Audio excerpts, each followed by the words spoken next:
Hi everyone, it's Chiki Chow here from CKC Lending. Thanks for tuning in. And in this video, I'd like to show you how you can use the equity in your current property to purchase your next investment without having to dip into your savings. Before we dive in, here's a quick overview of what we'll cover in this guide.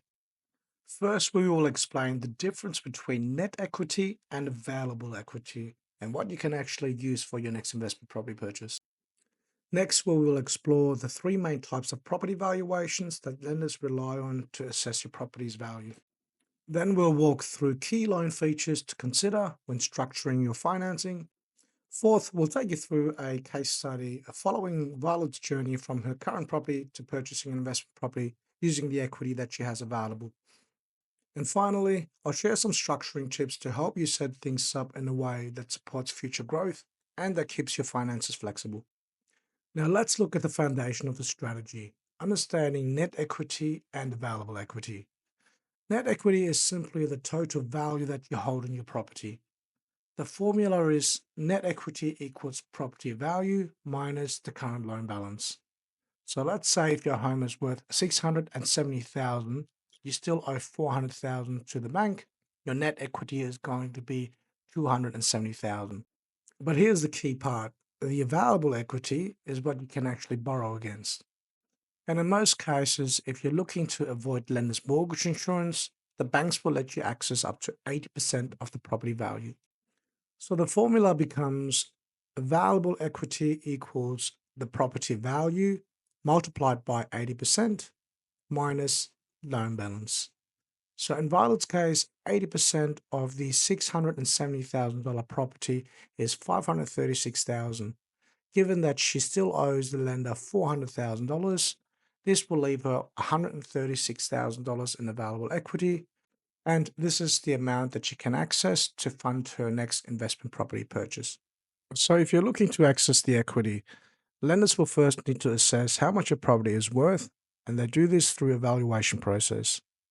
There are three common types of valuations. First, the automated valuation model, or AVM for short. Now, this is the quickest and most cost effective method. It uses an algorithm and recent sales data to estimate your property's value, but it's often a bit more conservative and doesn't involve a physical inspection. Second is the desktop valuation. This one is completed by a professional valuer but done remotely. They use recent sales and property photos, making it more accurate than an AVM and faster than full inspection. And third, the full valuation. This involves a licensed valuer physically inspecting the property. It's the most comprehensive and accurate method and often used for higher risk or higher value lending. It does take longer to produce, but it offers a complete and reliable report. When it comes to financing your next investment property, choosing the right loan structure can make a big difference over time. Here are some of the most important features to consider. Firstly, think about the loan term and repayment type. Standard home loans range anywhere from 15 to 30 years. You will need to decide between principal and interest repayments or interest only repayments. This really depends on whether your focus is on building equity or maximizing your cash flow. Next, you can consider whether a fixed or variable rate is the right thing for you. Fixed rates give you certainty and predictability, which can be great for budgeting. Variable rates, on the other hand, offer more flexibility and often include features like offset accounts. That brings us to offset accounts and redraw facilities. Offset accounts can help you reduce the interest you pay by linking your savings directly to your loan balance. Redraw facilities let you access any extra repayments you've made, offering liquidity if you need funds in the future. And finally, look at repayment frequency and loan portability. Most lenders allow weekly, fortnightly, or monthly repayments, giving you the flexibility based on your income cycle. Portability means you can move your loan to a new property without having to refinance. This can save a bit of time and fees if you upgrade or relocate. Now, each of these features play a critical role in building a loan that supports your long term investment strategy. Let's look at our case study and how this would work in practice. Meet our property investor Violet. Her current property is valued at 670,000 and her outstanding loan is 400,000. That gives her $270,000 in net equity. But again, when we apply the 80% loan to value ratio limit, her available equity is what you can actually access, and that is 136,000. Now, here's how Violet would use the $136,000. She'll be able to use that to cover the 20% deposit on her next investment property purchase, as well as pay for stamp duty and any upfront purchasing cost. She'll avoid dipping into her own cash savings, and she will still have a buffer in case she needs it. This is a smart, strategic way to use the available equity she's built up without disrupting her day to day finances. So, what does the loan structure look like after an equity release? In Violet's case, her single property now secures two separate loans: her original investment loan of $400,000 and a new equity loan of $136,000. This totals $536,000, which is exactly 80% of her property's value, keeping her within the lender's guidelines. But you want to keep these loans separate. There are several key benefits. Number one, it makes it easier to track the portion used for investment purposes. It simplifies your tax planning and deduction claims. Now, it will also give you more flexibility when it comes to refinancing, and it provides clearer visibility of your property portfolio and debt structure. So that's why the strategic slip does help ensure you stay in control while maximizing your borrowing capacity. This chart gives us a clear visual summary of Violet's equity release. Starting on the left, her property is valued at $670,000. At an 80% loan to value ratio, the maximum total lend allowed is $536,000, shown in the second bar. Given that her existing home sits at $400,000, that leaves room for a new equity loan of $136,000, visible in the final bar on the right. Together, these two loans total $536,000, which is exactly 80% of the property's value. This breakdown shows how lenders calculate what's accessible, ensuring that Violet stays within the lending guidelines while unlocking the funds she needs for investment strategy. Here's a summary of how you will be using the equity to fund your next investment property purchase. So the first step is to access the equity. Now this happens through a refinancing or a equity loan against your current property through your existing lender. This will unlock the funds without you having to sell your home. Step number two is to fund the deposit. Now that you have the equity available, you can cover the 20% required for your next investment property purchase, and there's no need for you to dip into your own savings.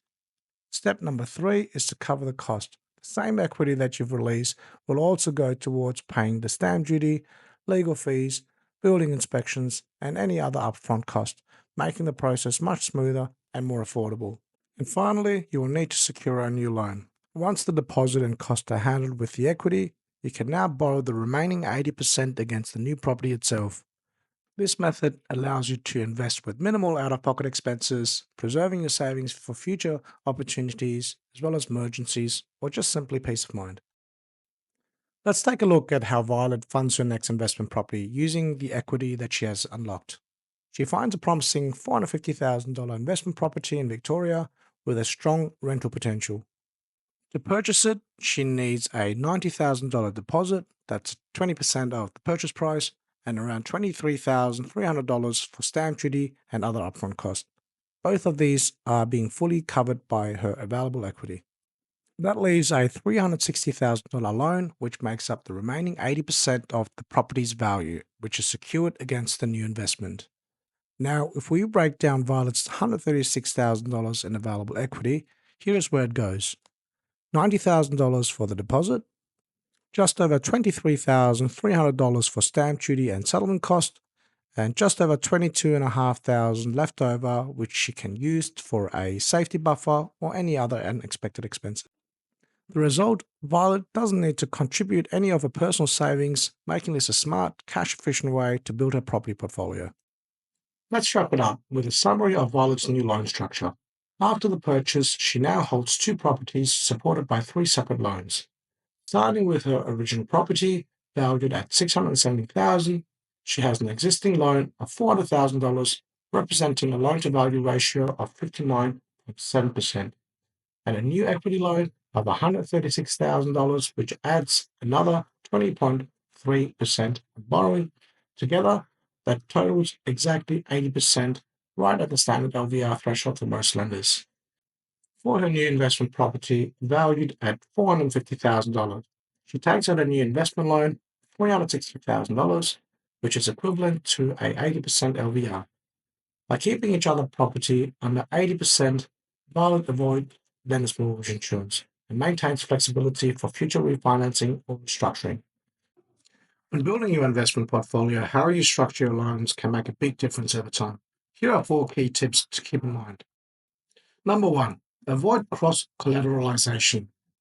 Keep each loan linked to its own property. This gives you more flexibility and avoids having one property's performance impact your ability to sell, refinance, or restructure others. Use interest-only loans strategically. Interest-only loans can be a smart option for investment properties, especially in the early years when your focus is on maximizing cash flow and leveraging tax deductions. Maintain buffer funds. Always keep a financial buffer, ideally 3 to 6 months worth of expenses. Use an offset account or keep liquid savings on hand for any unexpected cost or rate changes. Lastly, review regularly. Reassess your loan structure at least once a year. Markets can change, rates can shift, and your goals will evolve over time. So make sure your loan still supports your broad investment strategy. Thanks for watching. If you found this video helpful, don't forget to hit that like button to support the channel. Subscribe to stay up to date with the new videos that help you navigate home ownership and property investing. And of course, share this video with anyone who's thinking about using their equity in doing this. This is CKC from CKC Lending. I hope to see you in the next one.